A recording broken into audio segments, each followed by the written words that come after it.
Recibimos aquí al profesor Rosado, que aspira de nuevo a reelegirse, a elegirse como rector de la universidad, y lo acompañaba el ingeniero Pericles Félix Peña, que tiene cosas más que decirnos, un poco más allá de una campaña electoral. El ingeniero Félix Peña tiene experiencia en cuestiones eléctricas y de energía. Es profesor de esos temas en la Universidad de Santo Domingo y tal vez en otras. Y lo recibimos aquí con mucho gusto. Gracias. Buenos días. Ingeniero, gracias, don Julio. Muy buenos días a todos. Buenos días, pueblo dominicano. Yo lo veo siempre y a usted sobre todo una de las personas que sigo desde Contrapunto, desde mucho rato. Mire, antes de comenzar, usted hablaba ahorita de los dólares y los Estados Unidos y la Segunda Guerra Mundial que gana Detroit y el estado de Ohio, sobre todo con la cantidad de industria, luego llevan a que lleguemos al acuerdo de Bretton Woods que se hace en los Estados Unidos, donde se cambia, en Nueva York, en el estado de Nueva York, donde se cambia el patrón oro, que era lo que había en los bancos centrales del mundo en esa época, por el patrón dólar. Y a partir de ese momento se hace de Estados Unidos una economía inmensamente grande, hasta nuestros días. Hace un tiempito, en el gobierno de George Bush, hubo una crisis y países como Francia y algunos de la Unión Europea estuvieron hablando de la posibilidad de variar el asunto del patrón dólar por todos los problemas que tuvieron aquellos fondos, fondos de especulaciones de construcciones que hubo en ese momento que llevó al mundo. Esa es la más reciente. Es el más reciente, Entonces, todo esto son de los inconvenientes que le ha proporcionado el hecho de que, al mundo, el hecho de que los Estados Unidos tengan o hicieran como referencia el patrón dólar, lógicamente en función de los Estados Unidos, que lo hizo inmensamente rico, y en detrimento de las otras partes del mundo, que Estados Unidos le puede comprar muchísimas cosas solamente con papel, que muchas veces, como usted dice, no vuelven esos papeles jamás a los Estados Unidos, y me refiero a los papeles en el caso de la moneda. Pero ese no es el tema de esta clase, y vamos al tema de la clase. Vamos al tema de hoy. Hablábamos el otro día, yo lo he visto en varias ocasiones, y he visto personas que han venido aquí a la revista, y a propósito de la generación que ha estado de moda con Punta Catalina. Vi incluso una persona que dijo aquí, pues como lo veo siempre, dijo que la República Dominicana lo que debía instalar es paneles solares, 2.000 megavatios en paneles solares, y que con eso resolvemos. Yo no sé por qué hay tanta gente hablando tantas cosas. Sobre todo si usted no ha investigado y no conoce lo que está hablando realmente, debe investigarlo. Lo primero es que la inversión más importante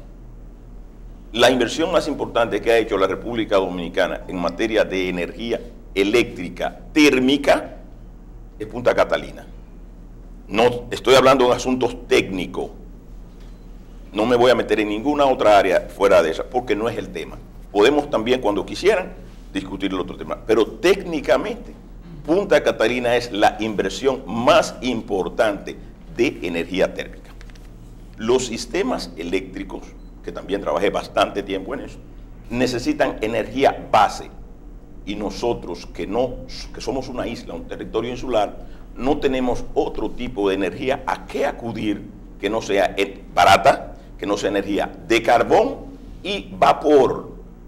Y para los que no entienden bien, para desmenuzárselo, energía de vapor no es más que calentar agua en una caldera, convertirla en vapor seco y saturado y pasarlo por una turbina que tiene acoplado un generador, y es el proceso de generación de energía eléctrica de vapor.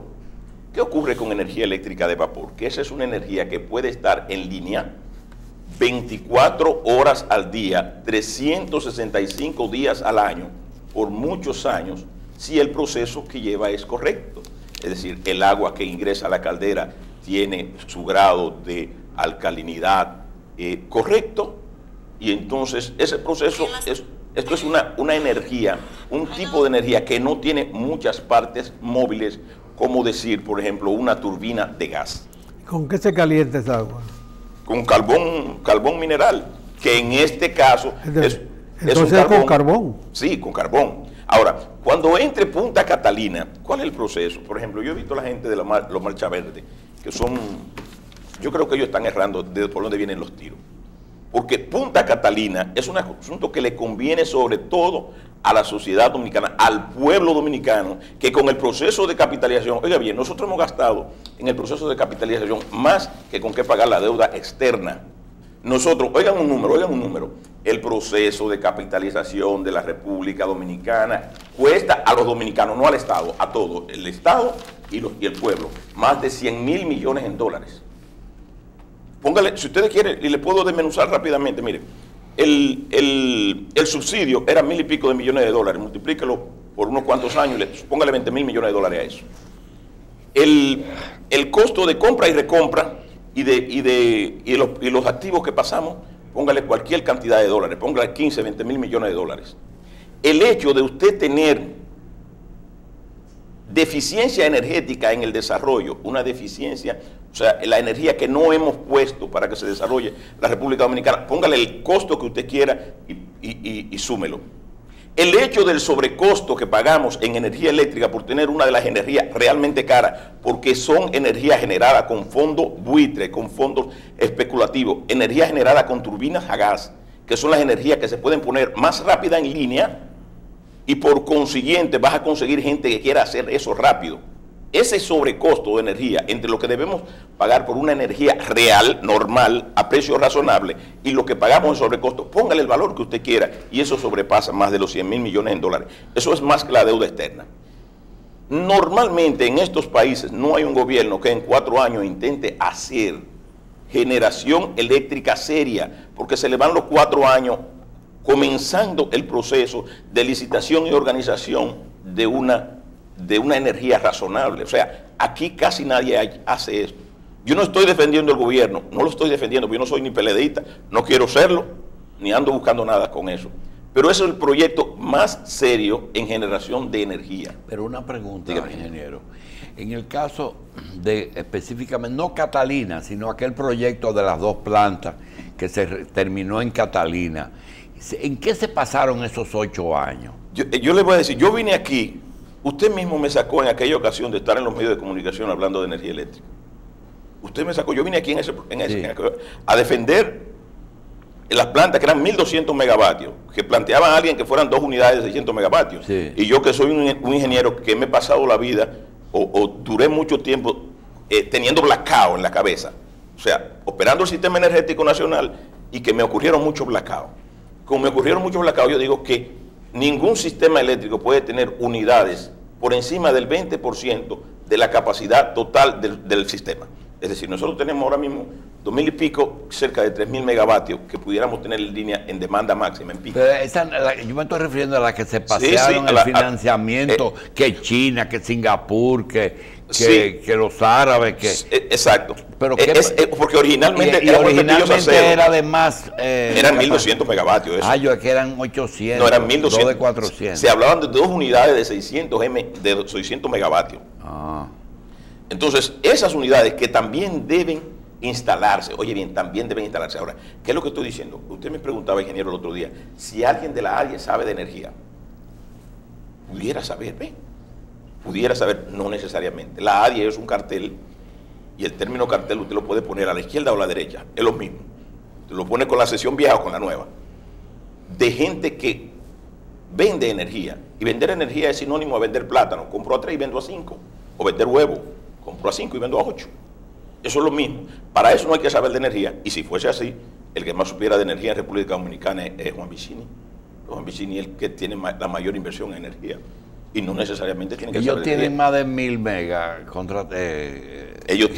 Están generando más de 1.000. De las empresas que ellos han adquirido. Sí, ya tienen más de 1.000 porque ellos tienen, si usted suma a Andrés con las turbinas de gas de los minas y suma a Itabo, sí, ellos andan cerca del 50% de la generación dominicana. Ahora, la entrada de Punta Catalina, ¿cuál es el problema ahí? Y yo le digo a mis amigos de la Marcha Verde, y no voy a hablar de financiación, La entrada de Punta Catalina se lleva a todos los motorcitos, esos diésel que están por ahí, contaminando los ríos, todos los lados. Todo eso se lo lleva de paro. No vuelven jamás a entrar por orden de mérito. ¿Qué se llevan los motores diésel, Palamar, La Vega, ya. los que están aquí en el río. Todas esas cosas se van. Entonces, yo puedo llegar a concluir que en cierta forma la oposición a Catalina no es solamente un posible sobreprecio, un posible financiamiento, un posible brevet, sino un interés de que no entre porque claro, se llevaría muchos motorcitos. Claro, claro. O sea, por eso yo digo a la gente de la Marcha Verde que chequeen por dónde que vienen los tiros. Porque pudiendo, o sea, muy al norte, bien al norte, extremadamente al norte se llega al sur. ¿Verdad? Entonces, posiblemente por el otro lado. Donde quiera que hay un interés, hay un capital. Exacto. Entonces, ellos no sé si es que están errando esa cosa. Yo le podría decir muchísimas cosas a la gente de la Marcha Verde. Y te digo, por ejemplo, y voy a ir rápido para poderle dar tiempo a hablar una cuanta cosita más. Por ejemplo, ustedes saben quién es Iván Velázquez. Iván Velázquez es una persona del estado de Antioquía, de donde es el presidente Uribe, que comenzó su carrera judicial ahí. Y ese fue el de los jueces sin rostro y el de los testigos que no aparecían. Y aquello de los falsos positivos. Ese es Iván Velázquez. Iván Velázquez, que en un momento estuvo a punto de juzgar al presidente Uribe y que lo intentó, tuvo conflicto y salió de Colombia. Y Guatemala, que tiene también problemas de corrupción desde los tiempos. ¿Usted se acuerda del presidente Portillo? Aquel que salió con la sabana por un canto desde Guatemala. Entonces Guatemala solicitó a la ONU que lo ayudara con el asunto de la corrupción. Y la ONU mandó a Iván Velázquez, que hicieron en Guatemala lo que se llama la CICIG, C-I-C-I-G, Comisión Internacional contra la Impunidad Guatemala. Entonces la gente el presidente le dijo a la gente de Marcha Verde que él era marchaverdista.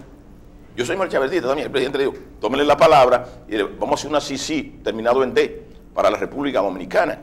Y vamos a tratar de resolver ese asunto. Entonces yo creo que la gente de la Marcha Verde, donde tengo muchísimos amigos, yo creo que están tirando por donde no es, porque se están yendo por otro lado. La generación, y le puedo decir, por ejemplo, los dos complejos hidráulicos más importantes de la República Dominicana son el de la cuenca del río Yaque del norte y el de la cuenca de Nizao. Bao, Tavera, López Angostura. Ahí nosotros tenemos 100 y pico de megavatios generados. Cuando tú tienes el otro lado, Higüey, Aguacate, Valdesia, Las Varías, ahí tenemos otra cantidad de energía. Si tú la sobrevaluabas en los tiempos que la hicieron, era negocio hacerla. Si tú ahora mismo tienes la generación de Punta Catalina sobrevaluada por 2, es negocio hacerla para los dominicanos. No estoy diciendo que la sobrevalúen, estoy diciendo es que eso debemos hacerlo ahora. Si nosotros también entramos después de Punta Catalina, metemos a Pepillo Salcedo las 2 unidades de 1200 megavatios que habíamos hablado hace mucho tiempo, no solamente se van todos esos motores diésel, se va hasta los minas, se van las plantas que están con gas natural, muchas de ellas, y nosotros los dominicanos podemos exigirle, y en eso sí deben entrar la gente de Marcha Verde, exigirle al Estado que realmente tengamos el costo de la energía conforme al sacrificio que hemos hecho al instalar las unidades que nos han costado esta cantidad de dinero. Ingeniero, usted dijo que iba a abordar básicamente el aspecto técnico de Punta Catalina, pero ha insistido varias veces en el tema Marcha Verde. No, lo que pasa... Sí. Y yo no sé si usted ha visto algún documento, alguna declaración pública que yo no haya visto. Yo no he visto en ningún momento que por parte del movimiento Marcha Verde se haya planteado la no terminación de Punta Catalina. Eso yo no lo he visto por ningún lugar. No, se ha planteado. Ellos no han dicho. Ellos no han dicho eso, y usted ha sido reiterativo. No, lo que quiero con esto es que desliguen una cosa de la otra, porque Usted la está ligando. No, lo que pasa es que los ataques al sistema de generación, a esa generación, vienen de todos los flancos, y el gobierno ha sido, posiblemente tenue, ineficaz puede ser la palabra, en tratar de desligar eso, porque una cosa es lo que nos beneficia y otra cosa es el tema político y la financiación. Sí, en el beneficio lo que corresponde en la República Dominicana es energía de vapor en carbón.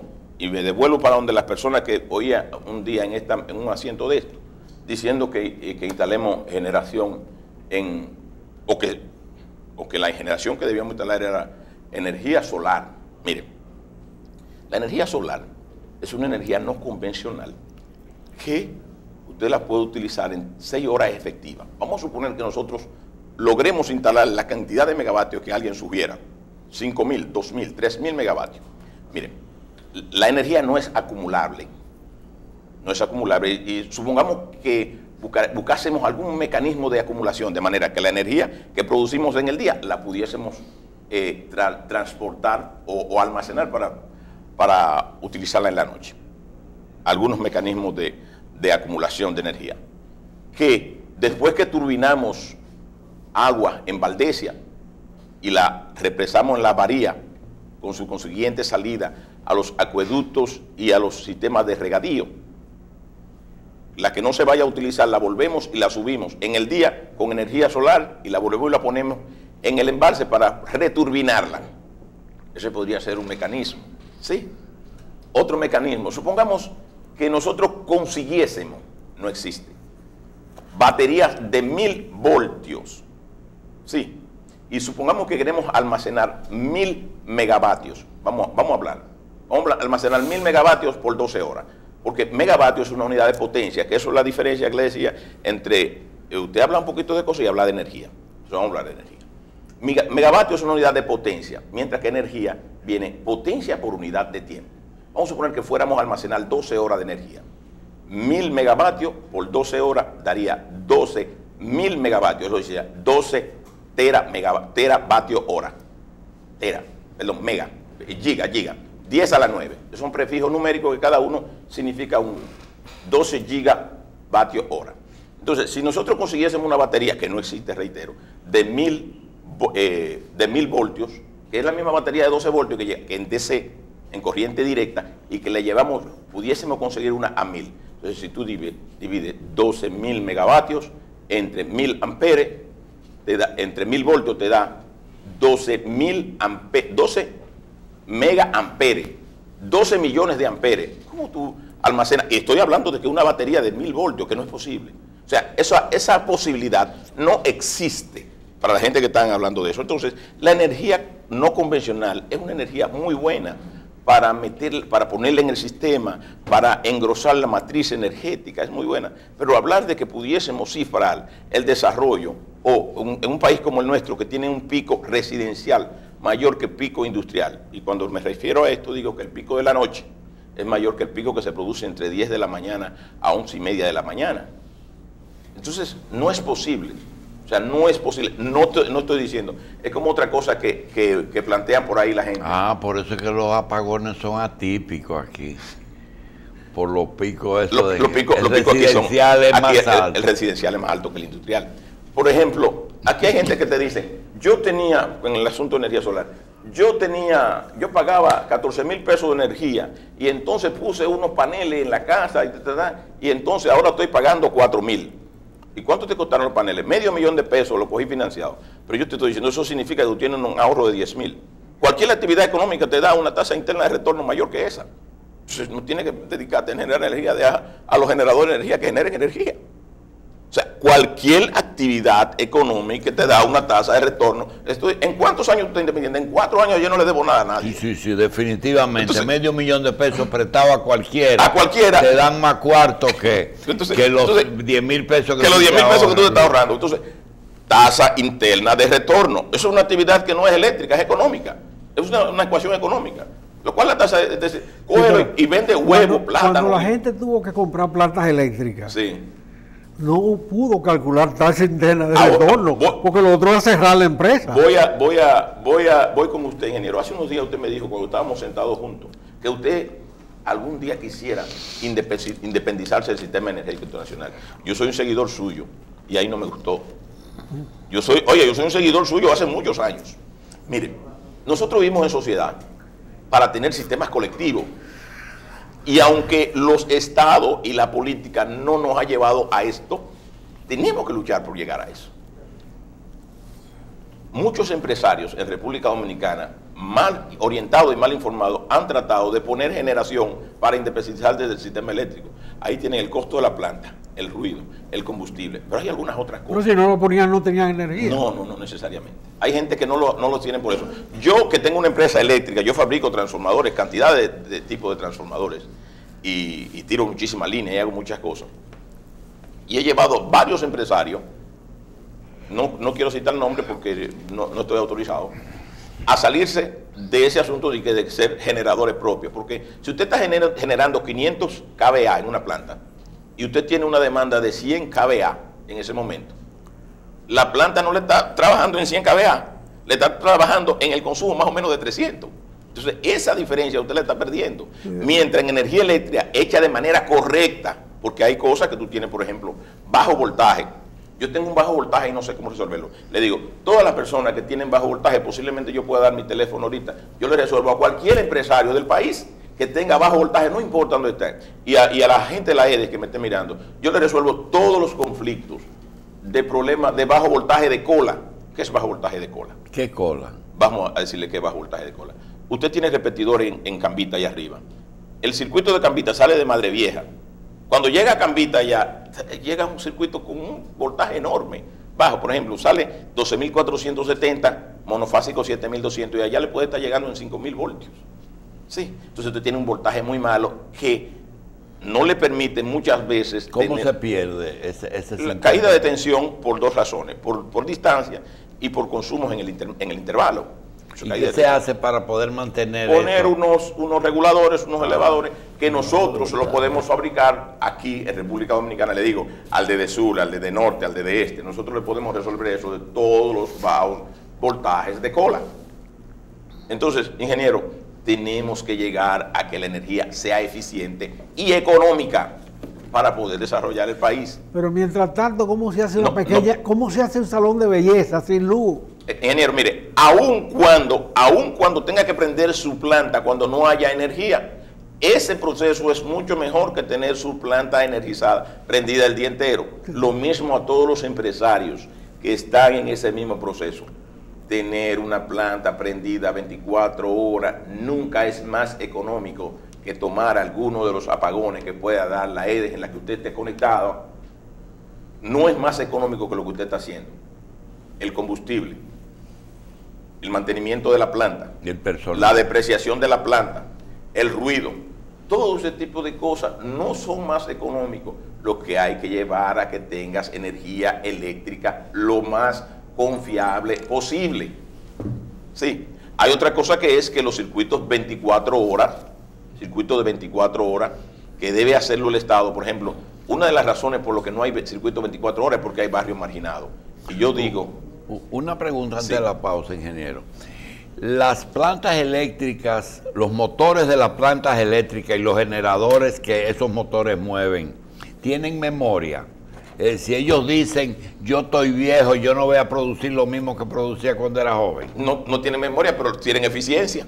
O sea, un motor no es lo mismo, y no es lo mismo una planta eléctrica de última generación que una planta eléctrica más atrás. No es lo mismo la planta de Itabo para irnos, que era una planta... Nosotros tenemos una experiencia, el ingeniero Cuello y yo, dos experiencias. Una, la de Guillén Mera, sí, Caloro, que cogió con rehabilitar la planta, una planta de 500 kilos que se prendió en Santiago hace 200 años o 100 años. Y la otra es una planta que andaba por ahí grandota, pero... La impedance. No, una que andaba entre unos amigos aquí, que tenía posiblemente tenía, ¿qué te digo?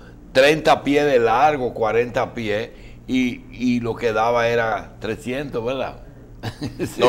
Hay, por ejemplo, la impedance. ¿Ustedes se acuerdan de la impedance? Que era una planta que estaba ahí en el río Sama. Esa casi no daba energía, daba pena.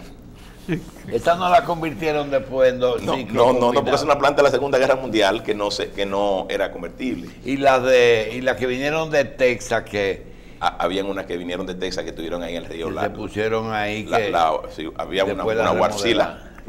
Había una Huarcila. ¿Y la de Siemens dónde están? Por ejemplo, mira, cuando yo trabajaba en despacho de carga, en el Centro de Control de Energía, en los tiempos que teníamos un déficit de generación muy importante, nosotros, oye lo que hacíamos, oye qué barbaridad. Metal Dome, si estaba fundiendo, algunas veces fundiendo un material muy malo, podría bajarnos la frecuencia del sistema e incluso llegar al punto de hacerle un blackout. Entonces, tú tenías que tomar decisiones para evitar eso, y muchas veces la decisión era abrir a Metaldón corriendo, y Metaldón se quedaba con una cantidad de acero en su planta de laminación. ¿Qué hizo Metaldón para eso? Instaló unos motores diésel ahí mismo en Metaldón, que ya lo quitaron porque con el asunto de que movieron la planta.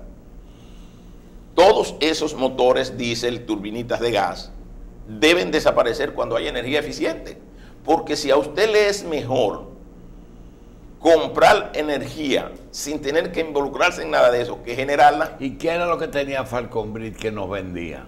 Falconbridge tenía 2 unidades que, aunque eran más viejas que las nuestras, tenían un mayor mantenimiento. Y Falconbridge tenía el problema siguiente. ¿Y de qué eran? Fuel oil. Ellos tienen un oleoducto que va desde aquí, desde Jaina, pasa hasta por allá. la cumbre y exacto. llega. Entonces, ellos tenían unas unidades, Falconbridge, que nos vendía el excedente. Entonces, muchas veces por conflicto económico, Falconbridge no estaba en línea, y entonces tenían en algunas ocasiones que estar fundiendo el material de ellos. Entonces, si fundían un material muy malo, ese material le variaba bastante la frecuencia, porque ellos son cortocircuitos prácticamente que va. Entonces ellos te decían, nosotros con un sistema más grande que el de ellos te decían, oye, permíteme interconectarme, para con el sistema tuyo, ellos equiparar, ¿verdad? Esas fluctuaciones, tú las entrabas al sistema y eran fluctuaciones mucho más pequeñas.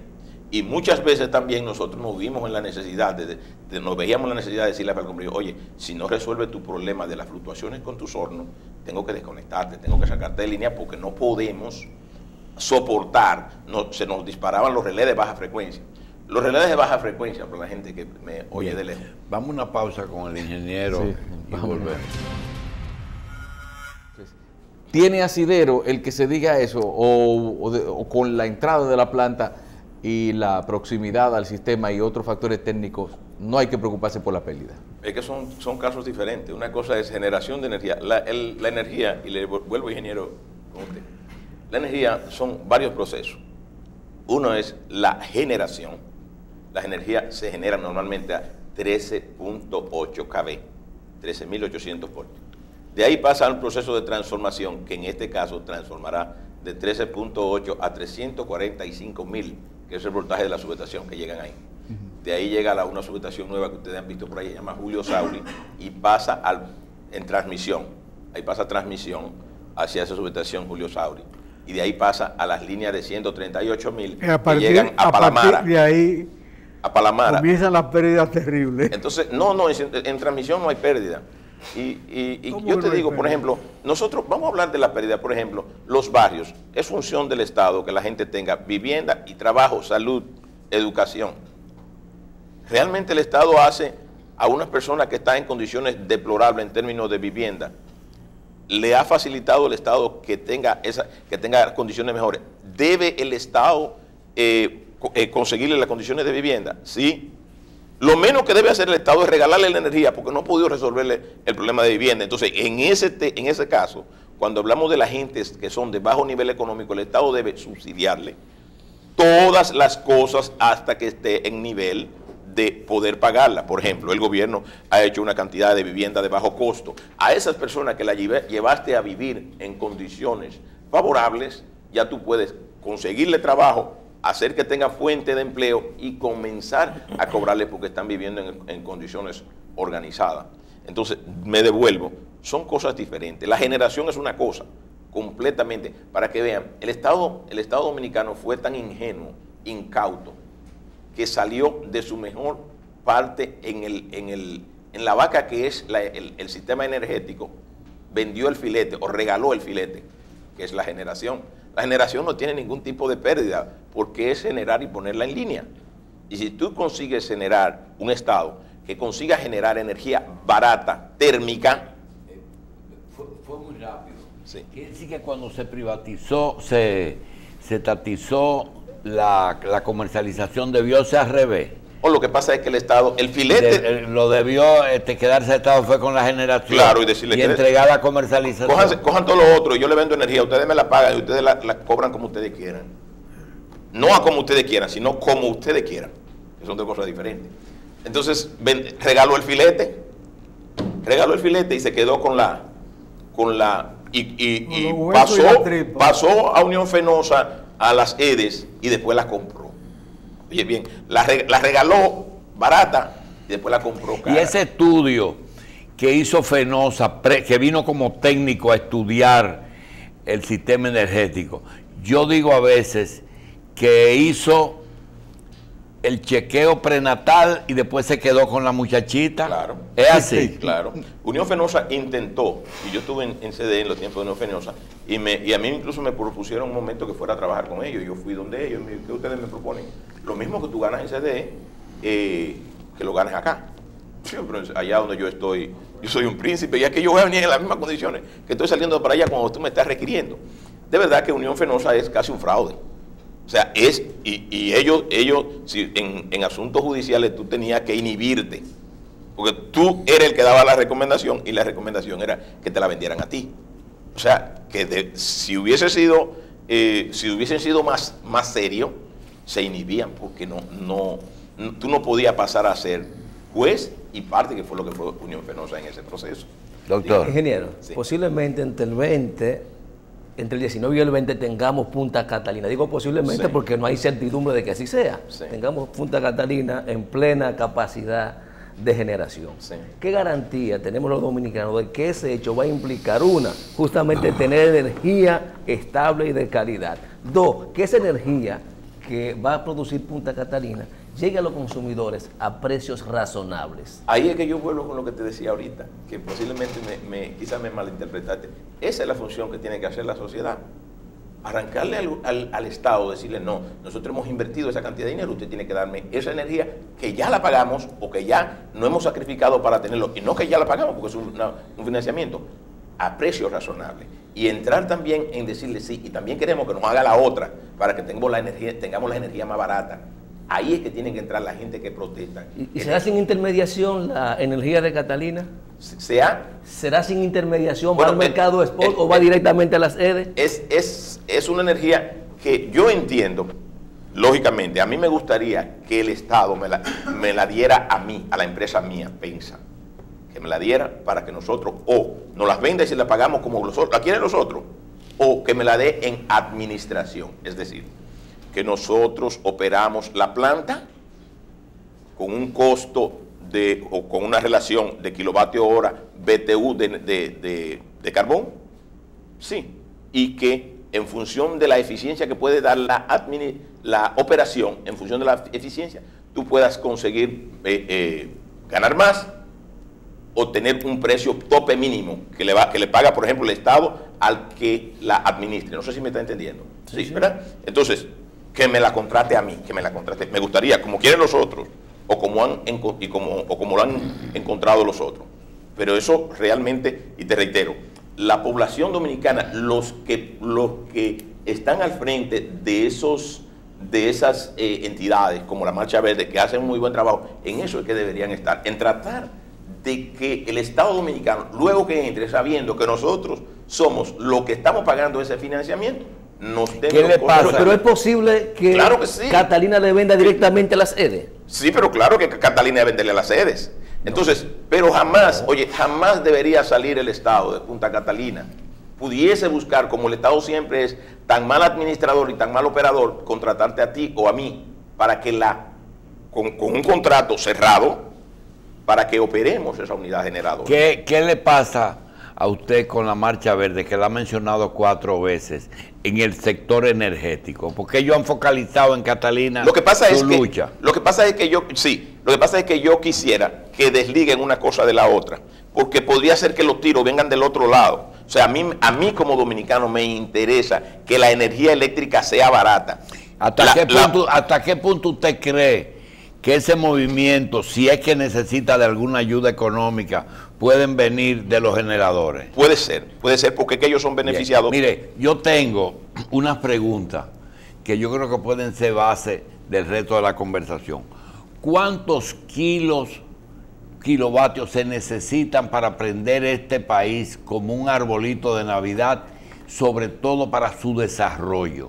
No cuánto hay, cuántos. Ahora mismo la demanda máxima estamos hablando de 3.000 megavatios. 3.000 megas.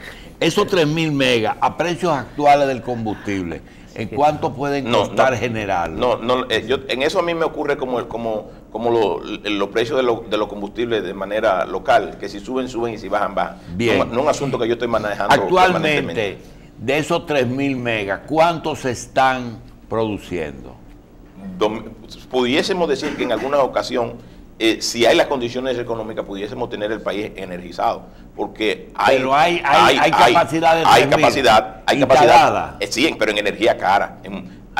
Ese es otro tema. Por ejemplo, hay una cosa que se llama orden de mérito en el sistema energético nacional, en el organismo coordinador, que las plantas entran por lo que ellos dicen que es el costo de su generación. Mientras más bajo el costo de generación, tú entras primero. Entonces, al final entra la que tiene mayor costo de generación, al final, esa es la última. Y de esos 3.000, ¿cuántos usted entiende que siempre están prendidos? Siempre, mínimo hay 2.000 megavatios en línea. 2.000. Mínimo. ¿Cuántos se pierden en transmisión, no en fraude? La transmisión es muy poca, porque el sistema de transmisión en la República Dominicana es muy bueno. O sea, nosotros tenemos una línea de transmisión de 345 que va de Santo Domingo a Santiago. Es muy bueno. Antes teníamos una línea de doble eterna de 138 kV para la Mara hasta Bonao y Bonao a Canabacoa. ¿Se pueden perder más de un 5? Un 5 está entre los valores, pero debe ser menos. ¿Cuántos se roban? Vamos a suponer que sea un 15, un 20 en este momento. Que entre podría ser que transmisión ande y por robo, 20 y pico ahora mismo en la República Dominicana. Es decir, que de los 1.000 megas puede haber 500 que se estén robando. De los 1.000, no, de 2.000. Sí. De los 2.000. Menos. Bien. ¿Cuál es el costo a usted no le gusta hablar? No lo manejo porque eso es variable. Bien. Eso es variable. Carlos. La generación, se han instalado parques eólicos y Sí. también parques. ¿Cómo eso está trabajando con la eficiencia prevista o son de las primeras que entran a través del sistema interconectado? Dado la escala que usted dice de que las que generan más barato son las que entran primero. Mira, déjame hablarte un poquito de energía eólica. Mira, ahora mismo hay, por ejemplo, los mares del norte de Europa están instalando generadores que ya están llegando a récord de generación y récord de capacidad instalada. Por ejemplo, antes se instalaban turbinas eólicas en el mar, en el lecho marino, o sea que debía ser en lugares que no fuera el mar tan profundo. Ya ahora mismo se están haciendo como si fuesen plataformas. ¿Ves la plataforma que están en el Golfo de México? O las plataformas marinas. Unas plataformas que no es más que tomar una estructura con una base ancha y que tiene, es bien fácil hacerla, posicionarla en el mar, porque solamente tiene que llenar de agua una parte y queda parada. Sí, y eso no va al lecho marino, estamos hablando de mar abierto. Y ahí se han instalado ya turbinas eólicas hasta de 8 megavatios.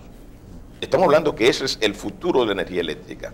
Cuando llegue el futuro de la energía eléctrica, hay una cosa que usted me dijo el otro día, debe llegar un momento la humanidad en que no tenga que depender de los combustibles fósiles. Claro, ese momento va a llegar. Ese momento, por ejemplo, estas unidades generadoras de energía en la República Dominicana no deben transportar hasta esa época.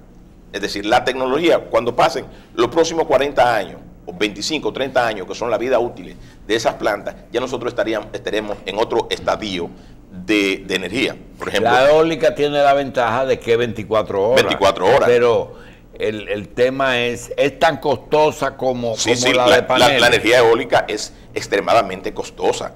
Esos generadores que le estoy diciendo son en mar abierto, cuesta bastante instalar esa cosa.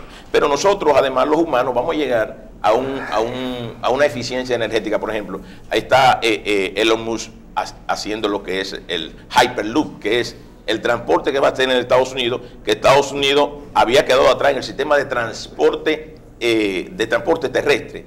Y vamos a tener, por ejemplo, Europa, tú tienes en España la alta velocidad europea, tienes China, tú tienes todo ese tipo de cosas. Y eso es lo que es transporte. Con el Hyperloop que están proponiendo ahora y que ya se están haciendo las pruebas, tú vas a tener que va a llegar, por ejemplo, de Nueva York a California en tiempo más rápido que en avión, sin tener todos los inconvenientes que va. Entonces eso es que el consumo de combustible de un avión, que es bastante, tú podrás mover esa cantidad de pasajeros por tierra a mayor velocidad y mayor eficiencia. Eso significa... A mayor velocidad. Claro. El Hyperloop es mayor velocidad que un avión por tierra en un sistema encapsulado. Ah. Sí, esto no sé si han visto el Hyperloop, o sea... ¿Eso se está construyendo ya o es primero ya se construyeron los modelos y se están comenzando en la década del 20 ya vamos a tener ese tipo de transporte en los Estados Unidos, que por ejemplo, si usted se va de Nueva York por decir a Buffalo en tren, se va un chuchu tren, cuando se instalen esto, o sea, contrario a lo que ha ocurrido en Europa y en Asia, que tienen transporte en trenes eficientes, en Estados Unidos se han quedado atrás en ese sentido. Sí. Pero cuando pase la próxima época, esta próxima, ¿verdad? Quizá la próxima década, Estados Unidos tendrá un sistema de transporte de ese tipo y eso hará consumo de energía mucho más eficiente. ¿Y qué van a meter en ese túnel? Cápsulas. ¿Autos o un tren? No, cápsulas. Son cápsulas que van a tomar más o menos como 18 pasajeros. Cápsulas. Pero hay otra cosa, por ejemplo, las principales capitales del mundo van a tener en la próxima década y a más tardar en el 30, en la segunda próxima década, la década del 30, vehículos no tripulados, es decir, sin chofer y eléctricos. Y van a estar prohibidos los vehículos de combustión interna. Son vehículos eléctricos con mecanismos eficientes, muy eficientes. La combustión en los vehículos, la combustión, que es el sistema que utilizamos en el último siglo y medio, ¿verdad? Vehículo de combustión interna es un vehículo que es ineficiente, ¿verdad? Porque tú tienes un motor prendido mientras incluso no lo estás utilizando, ¿sí? Ese sistema de transporte de humanos en las próximas décadas comienza a desaparecer. ¿Y hasta dónde es verdad que un amigo mío compró un Volvo este año y le dijeron, mire, es el último Volvo de posiblemente. Ya el próximo es totalmente eléctrico? ¿Eso es posible? Sí, posiblemente. Es que a nosotros nos quedan no más de 2 décadas. A los humanos nos quedan no más de 2 décadas. Por ejemplo, podemos conseguir transporte de carga con combustión no tripulado. Transporte de carga con combustión no tripulado, pero posiblemente el transporte dentro de las ciudades.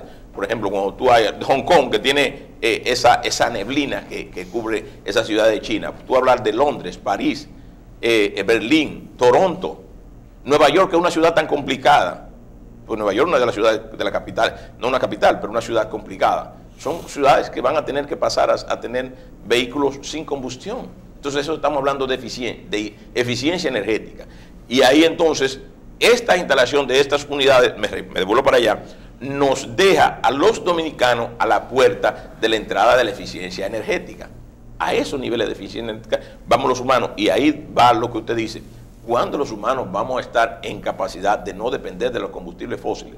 Hay una cosa muy importante en esto también. Por ejemplo, usted ha visto Dubái, en que convirtió su excedente de generación de dinero por combustible, mientras también usted ha visto en Venezuela en que convirtió su excedente de generación de dinero por petróleo. Sí. Entonces, los que no pudieron hacer eso, posiblemente no lo puedan hacer dentro de unos periodos más. Sí. Entonces, los Estados Unidos, que ya también está exploteando con la pizarra bituminosa. ¿Y quién tomó la decisión política de, siendo Venezuela la primera reserva de América, meterse en hidráulica con mucha visión? Es decir, a pesar de que yo produzco y vivo de eso, estoy promoviendo las hidroeléctricas. Pero el mismo Pérez Alfonso que creó la OPEP. Pero hay otra cosa ahí más importante, ingeniero. Mire, doctor, mire. La generación hidráulica tiene 4 componentes y el menos importante es la generación eléctrica. Lo primero es, por ejemplo, y tomen la referencia de la generación que tenemos de las cuencas hidrográficas de la República Dominicana. Nizao, por ejemplo. Nizao. Higüey, Aguacate, Valdés, Las Marías. ¿Sabes lo que es más importante de ahí? Controlar las riadas, almacenamiento de agua, sí, acueducto y canales. Y después, solo después, generación de energía eléctrica, al punto de que nosotros turbinamos en Valdesia, que es el último embalse, y lo represamos en Las Varías. Y cuando Las Varías está lleno, no podemos turbinar más. Nosotros turbinamos en Taveras y represamos en López Angostura. Y cuando López Angostura se llena, porque las dos turbinas de Tavera son más grandes que la turbina de López Angostura, cuando López Angostura se llena como contraembalse, no podemos seguir turbinando, a menos que queramos botar agua. Rincón, nosotros lo turbinamos con contraembalse. Y cuando estamos turbinando 8 megavatios que genera Rincón, Rincón abajo te dije, fulano, contraembalse lleno, no puedes turbinar más. Entonces eso es lo más importante, pero doctor. Cada cuenca tiene su función. Las cuencas venezolanas son distintas a las nuestras. Es Bueno. un territorio mucho más grande, más montañoso. Como pasa en el Valle del Tennessee, que fue el primer proyecto mundial de escalamiento en la producción, Sí. que llegó a tener 10 presas inmensas, pero no se construyó más que una, y otra, y otra, y otra vez la demanda crecía. Bueno, lo mismo podemos decir de la presa de Itaipú, por ejemplo, en Paraguay y Brasil, Sí. y podemos decir de la presa del río Yangtze. Entonces, en Venezuela no tiene agricultura, lamentablemente. No, pero debería estar preparado para todo eso. Porque se comió el petróleo. Se comió el petróleo. Sí. Pero debió desarrollar la agricultura Claro, también. debió haber desarrollado la agricultura. Ahora, en el caso de Venezuela, la utilización del Caroní, que fue donde escalaron una serie de presas en serie, es fundamentalmente eléctrica.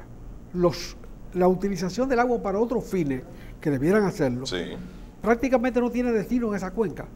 sí. Pero es la diferencia. Nosotros somos un país muy particular. Somos una isla montañosa en el centro sobre todo, que permite utilizar esos descensos de agua de los dos lados y utilizarlo adecuadamente hasta el último detalle. Mira un caso que se está haciendo ahora mismo. Discúlpenme para darle esta pincelada rápidamente. Mira, yo he trabajado en algunas cosas relativo a la WERS. Yo fabrico transformadores y yo le he vendido muchísimos, cientos de transformadores a la WERS. La WERS está haciendo uno de los trabajos mejores que debió haberse hecho desde la época que salimos de la dictadura y que todavía la República Dominicana era Desenvuélveme la sigla, ¿la qué? Unidad de Electrificación Rural y Suburbana. Mira, ellos han estado haciendo unas mini hidroeléctricas. ¿Qué es eso? Ellos incluso cuando me pidieron que hiciera, yo le diseñé unos transformadores a 2400 voltios, que es un voltaje diferente a lo que hay en la red nacional. Y alguien me cuestionó y me dijo que no lo podía hacer de esa manera. Yo le dije, solamente lo hago si lo hago de esa manera. Y te voy a explicar la razón. Paso a explicársela a ustedes porque se lo he explicado a algunas personas. Miren, si tú tienes... A mí me tocó, cuando fui gerente de la CDE en el sur, recoger los cables de una generadora que había en Ocoa, porque llegó la energía eléctrica y dejó sin efecto esa generación de energía hidráulica, una hidroeléctrica pequeña. Entonces, esos pueblos, de esas cuencas, de esos riachuelos pequeños que están haciendo la gente de la UER, deberían siempre estar independientes del sistema energético nacional. ¿Por qué? Incluso yo le decía, lo mejor que le puede ocurrir es que para los periodos que ellos tengan o poca agua o avería, le regalen un generador diésel. Para cuando ocurra eso, en vez de que se interconecten a una red cerca de 7200 voltios, prendan su generador diésel y sepan cuánto cuesta la diferencia entre que haya bosque y agua y que tenga que pagar el diésel. ¿Sí? Entonces, sin esas montañas, la gente se mantiene independiente con su generación eléctrica de 25, 30, 50, 150 kVA. Si en vez de que tú le des facilidades para interconectarse al sistema energético nacional, tú lo obligas a que tenga esas unidades siempre funcionando correctamente, entonces es mucho mejor para lo que es la foresta y para lo que son los... Vamos a otra pausa, Bien, ingeniero. vamos a una pausa, volvemos en breve. Siento que cuando hablábamos con el ingeniero Pericles Félix Peña y hablábamos del costo, ¿cuánto vale prender el país de una manera eficiente para desarrollar el país? Desarrollar y cubrir todas las necesidades, que la energía no sea un problema. No dudo en decir 3000 megas. ¿Y cuánto están prendidos? Bueno, por mantenimiento, problemas de financiamiento, etcétera. Quizás se llegue a 2000 en un momento. Cuando le hablo de precios, ¿cuánto vale eso? Yo no sé. Ingeniero, el costo del combustible, el costo de la infraestructura, así como usted dijo que el panel solar, una vez instalado, posiblemente te ahorre 10,000 o 20,000 pesos en tu casa, pero tiene que poner $500,000 de pesos de paneles para tú amortizar ese $500,000.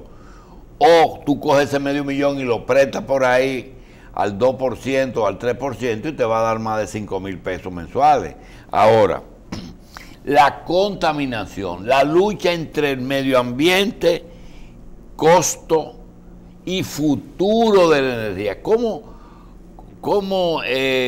para poder cerrar bien el programa, políticamente, cuál es la función de los gobiernos en ese equilibrio que se debe tener? Es decir, tener visión de futuro. Cuando tú hablas de carbón, te dicen, no, que el carbón es barato, pero contamina. Quiero gas natural. No, el gas natural no se pueden comprometer porque hay que comprimirlo y decomprimirlo. Ya uno no sabe, si fuera gobernante, cuál sería la decisión correcta. En este momento, todavía la República Dominicana tiene que estar en plantas de vapor, base de vapor de carbón mineral. Entonces, Catalina es correcto. Altamente correcta, la mejor inversión que se ha hecho en energía en la República Dominicana.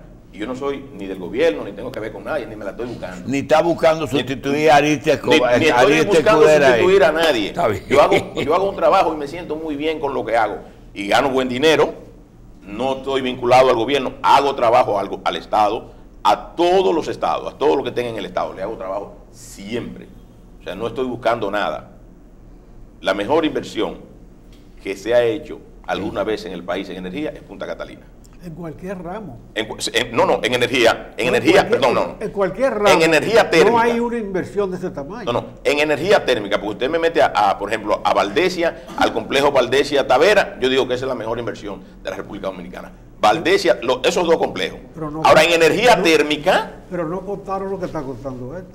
Lo que pasa es, yo le estoy diciendo, si nosotros hubiésemos sobrevaluado a Tavera y a Valdesia en 100%, sobrevaluado, no estoy diciendo que la sobrevalúen, aún así era correcto hacerla. Sí, aún así, sobrevaluada póngale en un 200%, aún así era correcto hacerla y estuviésemos de acuerdo con que se... Eso se parece al metro, que cualquier precio es barato. Bueno, pudiese ser. Es verdad. Ahora, no estamos diciendo que estamos de acuerdo con que haya algún proceso de corrupción en ese sentido. ¿Ve? Entonces, pero de lo que decía el doctor, hay una parte que yo le decía al ingeniero el otro día, por ejemplo, la gente de la ADIE. La ADIE, que es, como reiteraba ahorita, un cartel de energía, te puede manejar todos estos precios. Mi asunto más es un asunto técnico. ¿Qué corresponde? Ahora, corresponde que tengamos energía y esa energía que ustedes dicen que es contaminante, elimina a una energía mucho más contaminante, que es todos esos motores diésel que están diseminados por toda la geografía nacional. Hace unos días yo estaba en Puerto Plata porque nos invitó el Ministerio de Medio Ambiente y de Turismo para un asunto que se llama cadena de valores. Y después de escuchar varias cosas en las ponencias que hubo, alguien se paró y habló algo similar a lo que dijo la persona aquí de energía solar. Y entonces en este país están instalando unas plantas de carbón y yo no sé qué. Entonces el funcionario que estaba al frente se paró y le dijo, sí, es verdad, estamos haciendo eso mal, no está correcto, pero mire, nosotros vamos a convertir esa planta de carbón a gas natural. Entonces yo tuve que cogerme un turno y le digo, pero señores, y es que si uno no sabe lo que está diciendo, no diga nada. Porque si usted no sabe exactamente de lo que está hablando, y lo dije con mucho más respeto, ¿ven? Pero las dos personas que hacen la propuesta de que nosotros teníamos que instalar paneles solares y cosas, no, aquí hay que instalar las plantas que estamos instalando. No tenemos ningún otro tipo de fuente de energía que no sea esa, económica. Pericles, el tiempo se nos está apretando bastante. Yo no quiero terminar este programa sin dedicarlo como un homenaje a un amigo entrañable que murió el pasado sábado. Marcelo Jorge un apóstol, no solamente de la energía, también del agua, del conocimiento, de la honradez, de la seriedad. Administrador de la corporación. Amigo por el que no siento tristeza, sino orgullo. Eso fue un valor muy importante de la República Dominicana en todas estas áreas, tanto en la hidráulica como en la energía eléctrica. Muy Pero además importante, la Marcelo integridad Jorge Pérez. personal. Y la integridad personal, administrador de la Corporación Dominicana de Electricidad, en los tiempos que nosotros estábamos ligados a ella. Fue director del INDRI también. Sí, sí, un personaje muy importante. Y la República Dominicana debe lamentar perder personas de esa estirpe, de esos niveles de honradez. Que ya no hay no se perdió porque él dejó una escuela. Bueno, sí. Él dejó una escuela. Sí, eso sí, porque todos tenemos un ciclo Sí. que debemos cumplir. Y Marcelo Jorge llenó su espacio y cerró su ciclo. Hizo su trabajo. Y sus familiares deben sentirse orgullosos Sus familiares, sus amigos, sus alumnos, sus compañeros de trabajo, Claro, todos claro. debemos sentirnos muy orgullosos Sí, Marcelo de haber Jorge. convivido con un ser como ese. Sí, eso eran los tiempos en que la gente que negociábamos en los aspectos eléctricos no estábamos los dos del mismo lado de la mesa. Acuérdate que se usa muchísimo esto, que los que negocian quedan del mismo lado de la mesa los dos, solamente lo que hacen es que se reparten. Sí. Entonces eso ocurre bastante y ha ocurrido mucho. El proceso de la capitalización es eso justamente, repartidera. Y eso es. Bueno, le agradecemos su presencia aquí, que sirvió para este homenaje. Muchísimas gracias. Está bien la diferencia entre energía y el negocio de la energía. Sí, Está bien. está claro eso. Está claro. Bueno, pues muchísimas gracias. Gracias a usted por su presencia.